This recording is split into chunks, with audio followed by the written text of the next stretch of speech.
শিরোনাম: যে নবীকে ভাইরা মিলে কুপিয়ে ফেলে দিয়েছিল, তিনি একদিন মিশরের শাসক হলেন। নবী ইউসুফ আলাইহিস সালামের হৃদয়স্পর্শী কাহিনী। ভাবুন তো, নিজের আপন ভাইয়েরা যদি আপনাকে মৃত্যুর মুখে ঠেলে দেয়, অথচ বহু বছর পর সেই ভাইদেরই আপনি ক্ষমা করে দেন। আজ জানব এমন এক নবীর গল্প, যার জীবন আমাদের শেখায় ধৈর্য, ঈমান ও আল্লাহর উপর ভরসা কখনো বিফলে যায় না। মূল গল্প: শৈশবে ইউসুফ আলাইহিস সালাম এক অসাধারণ স্বপ্ন দেখেছিলেন। তিনি দেখলেন 11টি নক্ষত্র, সূর্য ও চাঁদ তাকে সিজদা করছে। তার পিতা ইয়াকুব আলাইহিস সালাম বুঝতে পারলেন এই স্বপ্নের গভীর তাৎপর্য আছে। তাই তিনি ছেলেকে বললেন, এই স্বপ্ন ভাইদের কাছে বলো না।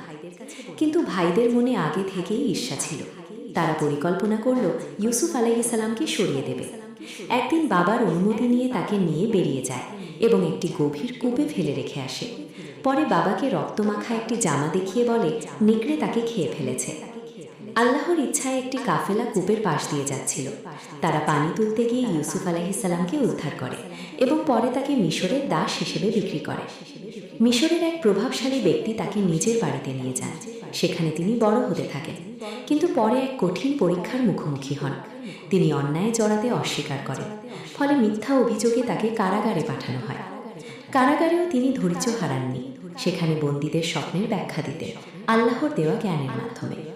একসময় মিশরের রাজা একটি অদ্ভুত স্বপ্ন দেখলেন। ইউসুফ আলাইহিস সালাম সেই স্বপ্নের সঠিক ব্যাখ্যা দেন এবং আসন্ন দুর্ভিক্ষ মোকাবেলার পরিকল্পনাও জানান। রাজা তার প্রজ্ঞায় মুগ্ধ হয়ে তাকে গুরুত্বপূর্ণ দায়িত্ব দেন। ধীরে ধীরে তিনি মিশরের খাদ্য ভাণ্ডারের দায়িত্বপ্রাপ্ত হন। দুর্ভিক্ষ শুরু হলে তার ভাইরাই খাদ্যের জন্য মিশরে আসেন। তারা প্রথমে তাকে চিনতে পারেননি, কিন্তু ইউসুফ আলাইহিস সালাম তাদের চিনেছিলেন। শেষ পর্যন্ত তিনি নিজের পরিচয় প্রকাশ করেন। ভাইরা লজ্জিত হয়ে ক্ষমা চান। ইউসুফ আলাইহিস সালাম বলেন, আজ তোমাদের প্রতি কোনো ভর্ৎসনা নেই, আল্লাহ তোমাদের ক্ষমা করুন। এরপর তার বাবা মা ও পরিবার তার কাছে আসেন। তখন তার শৈশবের স্বপ্ন বাস্তবে রূপ নেয়। শিক্ষণীয় বিষয়: ঈর্ষা মানুষের বড় ক্ষতির কারণ হতে পারে। কঠিন পরীক্ষায় ধৈর্য ধরলে আল্লাহ উত্তম প্রতিদান দেন। ক্ষমা করা মহান মানুষের গুণ। আল্লাহর পরিকল্পনা মানুষের পরিকল্পনার চেয়ে উত্তম।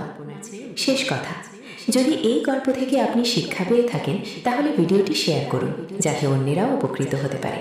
আল্লাহ আমাদের সবাইকে ধৈর্য, সততা ও ক্ষমাশীলতার গুণ দান করুন। আমিন।